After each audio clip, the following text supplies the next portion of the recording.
Out of all the evils of the 20th century and of communism, probably Pitești prison ranks as the most evil.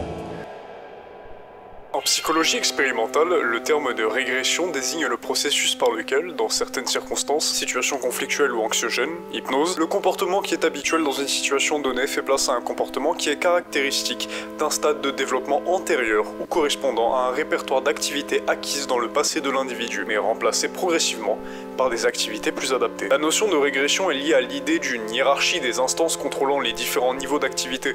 Elle correspond alors au processus par lequel le contrôle de l'activité est transféré d'une instance supérieure à une instance inférieure. Imaginez-vous maintenant en tant que professeur d'université, en tant qu'intellectuel ou même en tant que simple paysan s'investiguant un peu trop dans la politique. Vous êtes soudainement avec un groupe de votre classe sociale saisi sur votre lieu de travail par la Securitat ou les forces de l'ordre spécial du régime communiste auquel vous êtes soumis. Votre départ commence à Bucarest et votre destination se trouve dans un lieu que vous ne connaissez pas. On vous fait rentrer dans un bâtiment terne en forme de T, dans lequel se situent d'autres personnes de votre âge, de votre classe, avec lesquelles vous vous mettez naturellement à discuter. Si a priori vous vous entendez bien, l'un de ceux qui étaient déjà là commence soudainement à faire de la propagande communiste. Mais c'est tellement caricatural que l'unique chose qui vous vient en tête, c'est de plaisanter avec lui. C'était votre pire erreur. Les gens qui étaient là, qui vous ressemblaient, étaient, sont et seront vos bourreaux. Ou sinon, imaginez-vous ce second scénario, on vous a récemment emprisonné parce que vous affirmiez votre opposition au régime communiste. D'un jour à l'autre, on vous transfère dans une autre prison. C'est là qu'au contraire du premier scénario, vous arrivez dans une ville, plus précisément une gare ferroviaire que vous reconnaissez, celle de Pitești. Problème, il y a absolument personne, tant dans la gare elle-même qu'à ses alentours. Néanmoins, la quantité de gardes, elle est assez énorme, et leur équipement militaire aussi. En contraste à ça, il y a un jeune homme extrêmement bien habillé qui vous donne une simple consigne. S-a spus, nimeni nu vorbește, nimeni nu se uită nici în stânga, nici în dreapta, pentru că am dat ordine să se tragă.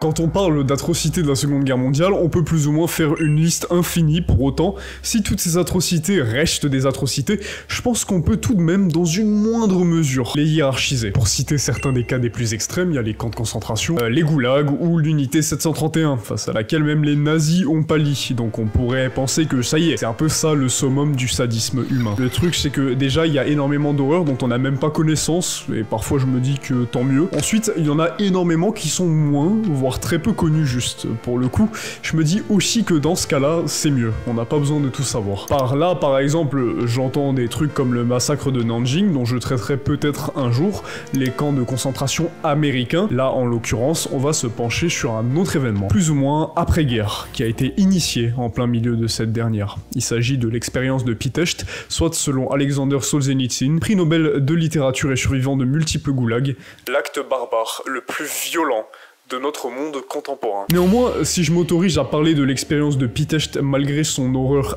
absolue, c'est parce que je pense vraiment qu'il y a beaucoup à en tirer. Il y a des histoires tellement inspirantes qui en découlent, c'est émouvant et c'est absolument incroyable, vraiment. En attendant, moi j'ai hâte de vous parler de cette histoire terriblement méconnue, parce qu'elle est tout aussi sublime qu'horrible. C'est littéralement un crime unique dans l'histoire de l'humanité.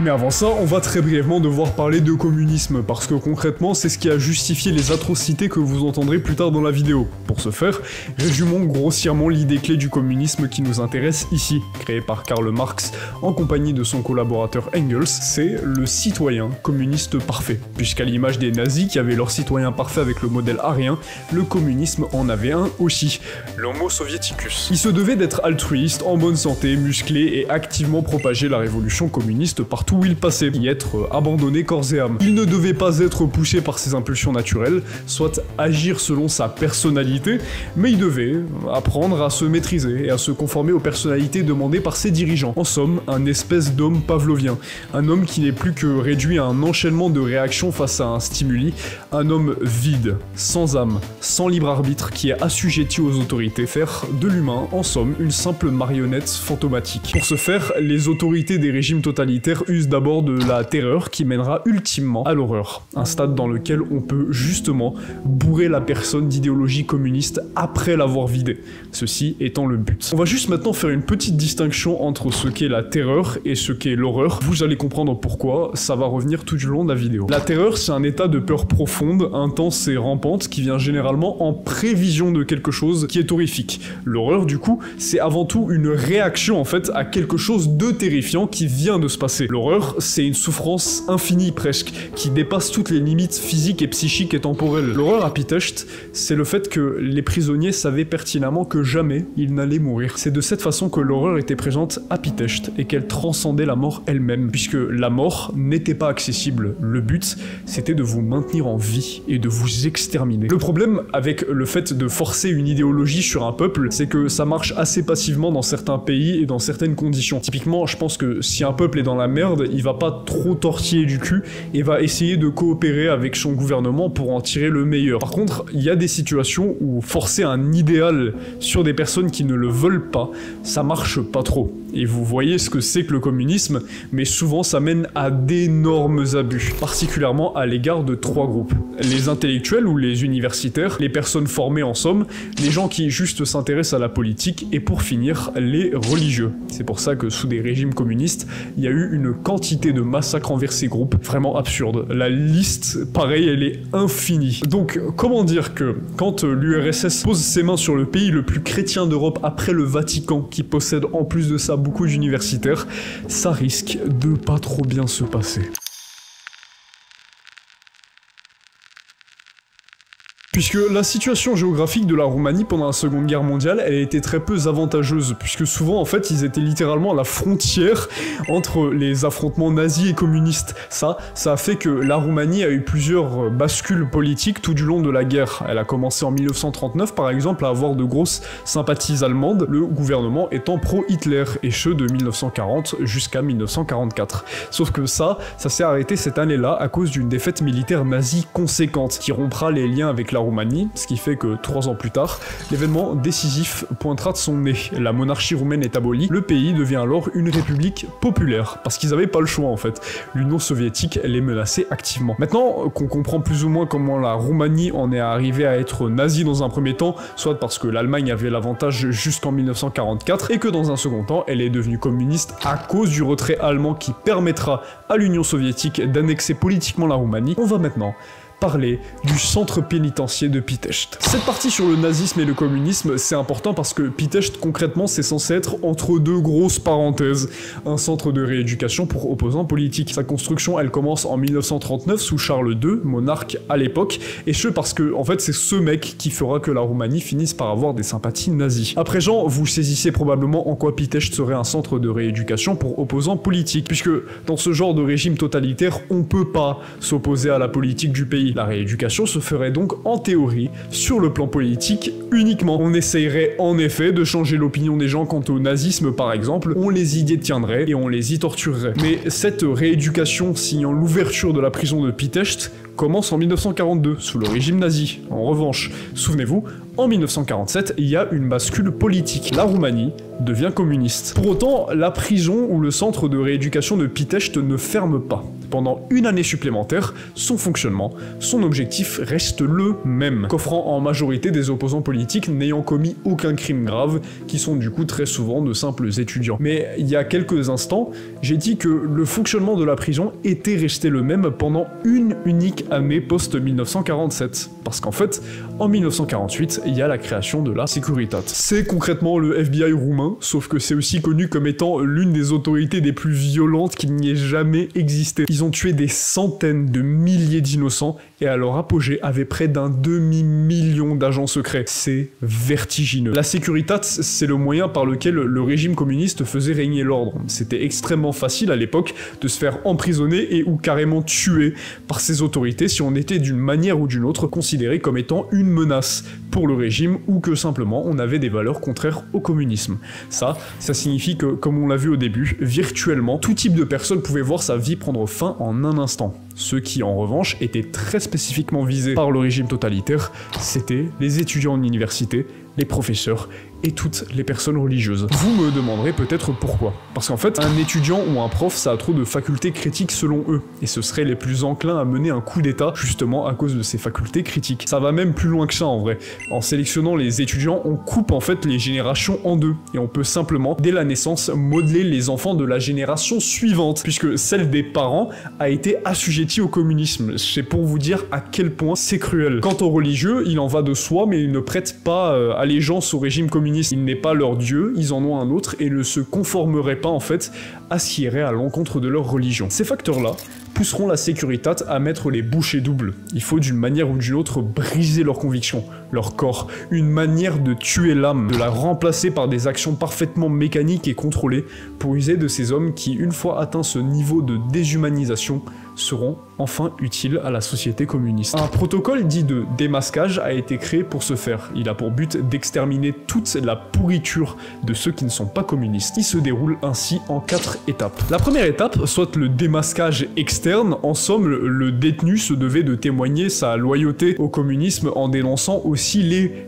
ennemis, ou ce qui, selon le prisonnier, est entendu par l'ennemi. Pour le communiste, c'est tout ce qui n'est pas communiste. C'est ça qu'il voulait entendre du détenu en fait. La deuxième étape, soit le démasquage interne, il faut révéler ceux qui, au sein de la prison, font le moins de mal au détenu qui est interrogé. Ça vous paraît peut-être pas clair, mais attendez juste un peu. La troisième étape, soit le démasquage public moral, le détenu devait nier toute attache à sa famille, ses amis, sa foi, sa propre personne. Et pour la dernière étape, je vais pas vous la révéler tout de suite. À vrai dire, elle porte pas vraiment de nom en plus, mais c'est sans aucun doute la plus brutale de toutes, et c'est celle qui vraiment détruit un individu. C'est celle qui soumet totalement un individu au régime totalitaire, c'est celle qui fait que la personne se doit de trahir, par une action, la totalité de ses valeurs morales les plus chères, la totalité de ses liens avec l'autre, tout ce qui composait la personne autrefois. Ce qui est aussi efficace dans cette dernière étape, c'est que le détenu finira par se haïr soi-même, et non les autorités qui l'ont forcé à faire ça. Dans sa vision des choses, du coup, le problème c'est lui, pas celui qui l'a forcé. Il se déteste lui-même, c'est lui qui a trahi ses valeurs, pas les autorités. C'est à présent qu'entre en jeu un bâtiment en forme de T, 4 étages, un sous-sol, un rez-de-chaussée et 2 étages supplémentaires, situés non loin d'une gare, dans la ville de Pitești. C'est ce dernier qui servira à la Securitat, au gouvernement socialiste, de laboratoire à partir de 1949. D'ailleurs, c'est véritablement censé être une expérience. Le nom de ce que je vais vous raconter à présent qui s'est profilé de 1949 à 1952 sur 780 hommes, c'est littéralement l'expérience de Pitești. Et ça porte terriblement mal son nom, tout comme ça le porte terriblement bien.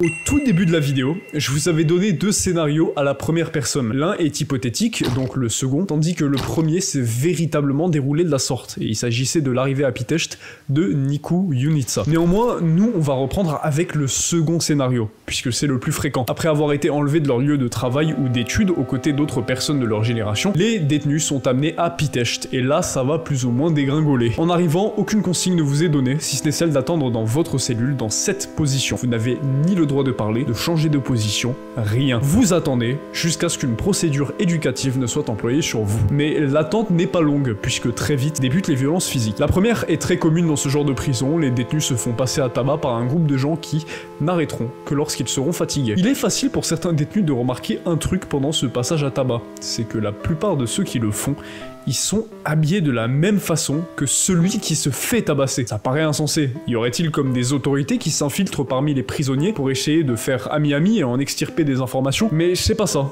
Attendez un peu. Post-passage à tabac, on peut interroger le prisonnier pour mettre en œuvre le démasquage externe, où on peut le renvoyer dans une cellule qui est généralement composée de plusieurs détenus, certains étant littéralement ceux qui viennent de les tabasser. Mais il arrive que, dans certains cas, le détenu qui a été tabassé finisse en état critique. C'est alors que les autorités appellent un docteur qui viendra s'en occuper. Enfin, s'en occuper, c'est un très grand mot, hein. Le seul rôle d'un tel docteur à Pitești, c'est littéralement juste de maintenir le détenu en vie, de faire le strict minimum pour que sa souffrance, son horreur continue. C'est là aussi que la distinction entre horreur et terreur faite auparavant est importante. À Pitești, la mort est interdite, à tel point que, malgré ce que vous vous apprêtez à entendre, Pitești ne compte que 21 tragiques morts. Et ce, parce que justement, au-delà d'être un lieu de terreur, Pitești est un lieu d'horreur, où littéralement, les souffrances sont infligées en continu. Là où tout ce que la plupart des prisonniers souhaitaient, c'était de mourir. Beaucoup considèrent cette caractéristique comme étant ce truc qui distingue Pitești d'autres horreurs comme les camps de concentration ou l'unité 731, puisque dans le contexte de ces atrocités, les victimes mouraient et ça faisait pas chier aux autorités. Là,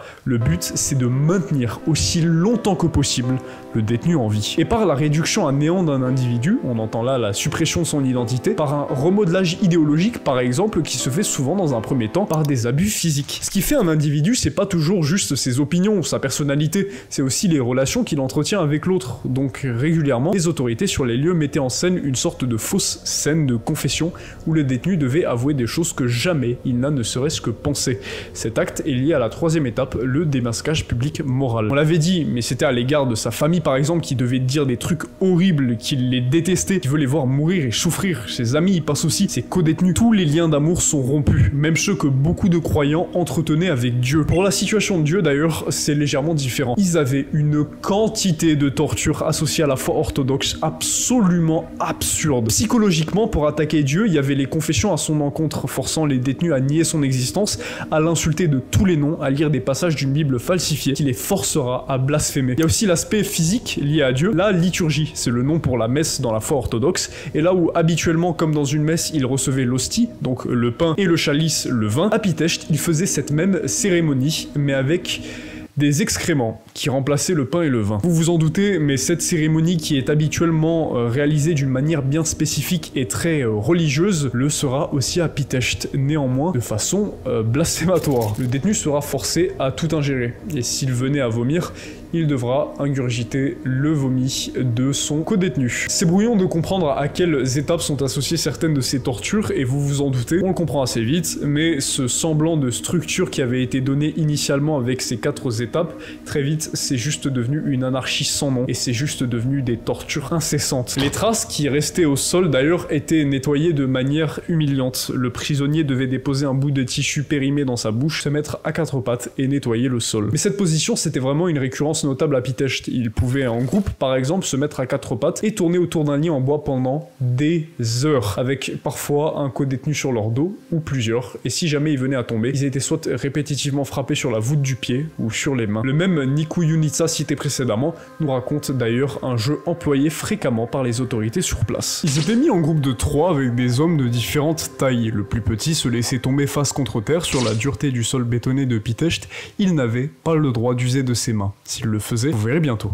Le deuxième en taille lui tombait alors dessus, de même sans pouvoir user de ses mains pour atténuer la chute. Finalement, le troisième en taille leur tombe dessus. À ce stade, le plus petit se fait presque asphyxier et a le visage complètement cabossé. Ce jeu, ils en font 100 tours, puis ils en refont 100 tours en mettant le deuxième en taille premier et une dernière tournée avec le troisième en taille premier. Il était dit que ce jeu était tout bonnement l'un des pires quant au ressenti purement physique, parce que vous vous en doutez, mais en plus de tout ça, les prisonniers étaient tous affamés. Les repas qui leur étaient servis étaient en quantité ridicule, et en plus de ça, ils étaient toujours beaucoup trop salés pour essayer de déshydrater au maximum les détenus, et les petites quantités servaient juste à apporter les besoins nutritifs les plus essentiels. Pas besoin de plus. Cette idée d'être nourri qu'avec le strict minimum, automatiquement, ça nous rappelle la situation avec les divers médecins. Mais au-delà de ça, ils avaient aussi des psychiatres, qui fréquemment donnaient des traitements médicamenteux désastreux. Il suffisait de subir un interrogatoire, de mal répondre à une question, et les détenus finissaient par recevoir l'un de ces traitements médicamenteux.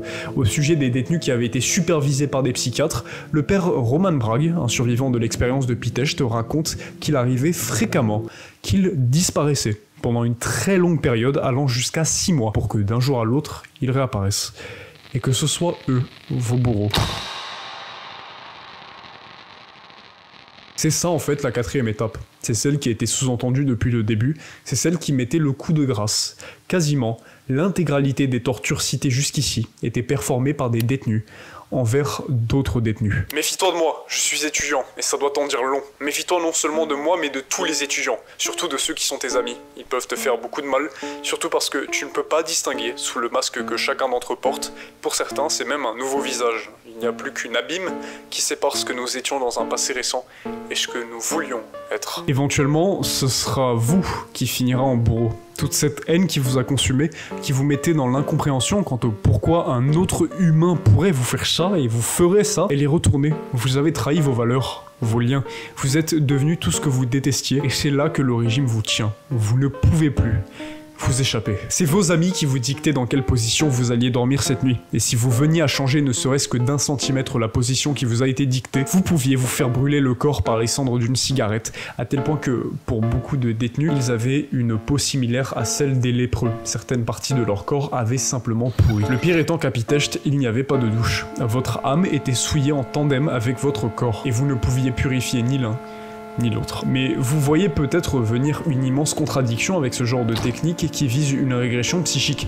L'individu, en fait, il est prêt à tout avouer, même de fausses informations juste pour se sortir de sa situation ou l'atténuer, puisqu'il sait que, de toute façon, il ne sortira jamais de Pitești, ni par la simple sortie, ni même par la mort. Puis l'autre problème, c'est qu'il y en a juste énormément qui sont devenus fous, en fait. Ça pose problème parce qu'à la base, la Securitate, en menant cette expérience, ils veulent vider l'individu de toute croyance, toute attache, simplement pour bourrer son esprit de communisme, sauf qu'en devenant fou comme certains le sont devenus, ils pouvaient faire ni l'un ni l'autre en fait. Dernièrement, 21 détenus sont juste malheureusement morts, que ce soit des tortures infligées constamment, que ce soit à cause de cas de suicide.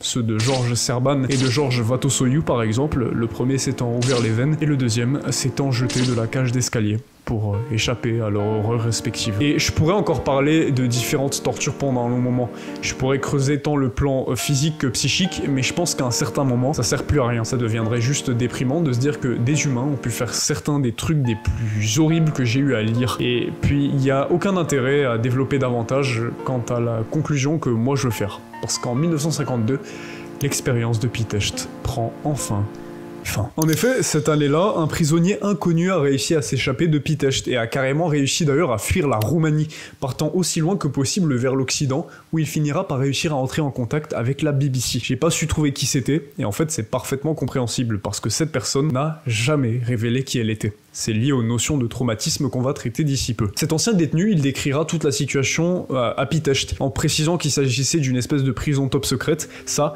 a poussé la BBC à en parler et à médiatiser cette situation. Éventuellement, la Roumanie finira par avoir écho de cette situation, et les autorités décideront d'elles-mêmes de mettre fin à l'expérience. Mais ça, c'est sur le papier, puisque l'intégralité des prisonniers qui étaient encore vivants ont simplement été mis dans des cellules d'isolement, pendant une période indéterminée. Concrètement, les prisonniers de Pitești sont vus avoir une partie massive de leur vie rayée, et la suite de cette dernière abîmée à tout jamais. Pour autant, ce qui est absolument fou, c'est que des témoignages que j'ai lus, la plupart d'entre eux se sont littéralement retrouvés dans leur cellule d'isolement. Ils ont pu, en étant isolés du monde, retrouver l'être, l'amour, l'âme, la conscience qu'ils avaient perdu pendant ces 3 longues années à Pitești. Si du coup Pitești veillait à détruire la moindre existence individuelle pour la remplacer par un espèce de pantin dénué d'âme à visage humain, la suite de Pitești par l'isolement a annulé beaucoup des dommages qui ont été infligés. Même si annuler, c'est un bien grand mot. La régression psychologique a littéralement inversé sa destruction, et ce qui serait la pire torture pour chacun d'entre nous, soit d'être isolé dans une cellule qui contient juste assez de place pour notre corps dans le noir, avec des conditions hygiéniques affreuses, c'était une bénédiction pour les survivants de Pitești. J'aimerais beaucoup vous passer un extrait qui moi m'a terriblement touché au sujet de la résilience dont l'un des survivants,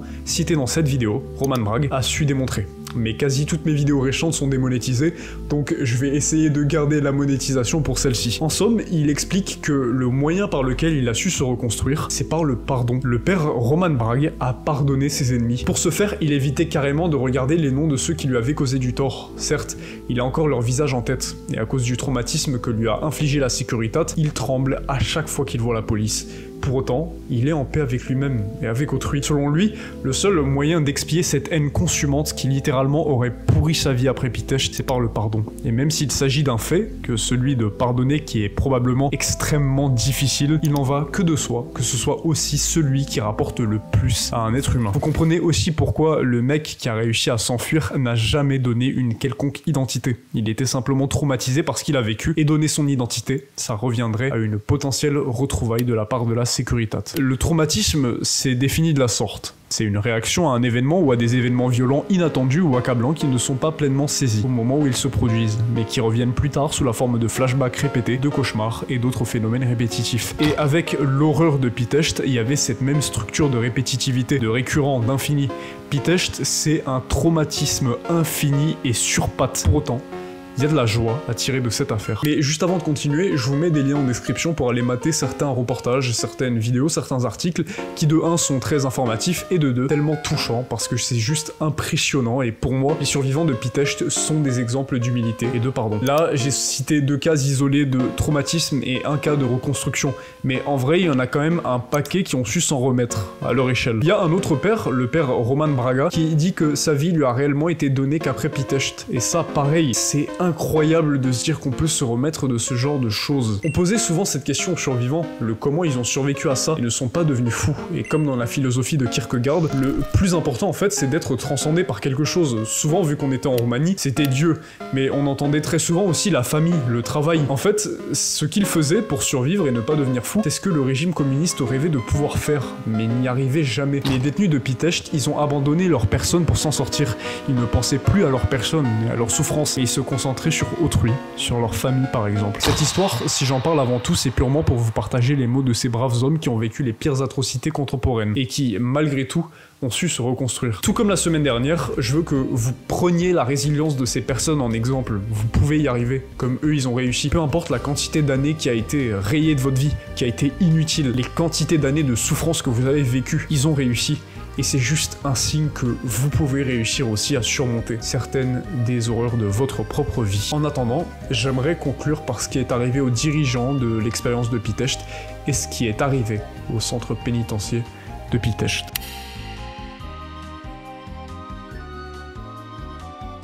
L'expérience de Pitești, elle a pris fin avec ce qu'on a vu, soit la fuite d'un des détenus. Le truc, c'est que pour autant, justice n'a pas vraiment été rendue. Certes, l'un des membres des plus importants qui détenait la prison, Turceanu, a été exécuté aux côtés de 16 de ses complices le 17 décembre 1954 dans la prison de Javila. Mais ça, c'est juste parce qu'il faisait pas partie de la Securitate ou du FBI roumain. Parce que ceux qui en faisaient partie, ils ont écopé de peines absolument ridicules et ont été libérés très peu de temps après leur procès. Et ce qui est tout aussi pitoyable, c'est que le gouvernement, pour se justifier auprès de sa population et des autres pays qui ont entendu parler de ces atrocités, en fait il a simplement dit que des membres du gouvernement américain ont intégré la Securitate et que c'est eux qui ont perpétué l'expérience de Pitești. Avec l'affaissement de l'Union soviétique, lentement la prison a perdu en importance. Au début des années 80 par exemple, 2/3 de la cour de la prison ont été usés comme lieu de construction pour des appartements, tandis qu'en 1991, soit l'année de la chute de l'URSS, le reste a été vendu à une compagnie de construction, même s'il me semble qu'il y a un musée maintenant. Aujourd'hui encore aussi, il y a une place qui commémore les survivants et les morts de Pitești.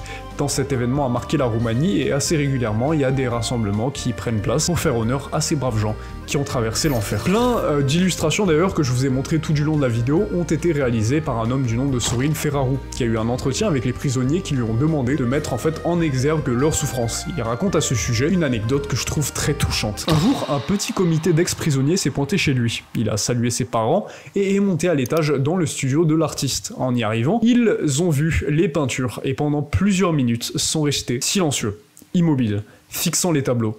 Sorin Ferraru craignait leur réaction. Peut-être avait-il mal représenté leur souffrance. Mais non, au bout d'un moment, des gémissements brisent le silence. Et le comité remercie chaleureusement Sorin Ferraru pour son admirable travail qui est très représentatif de ce qu'ils y ont vécu. L'enfer qui a été vaincu, qui a été surmonté et sublimé.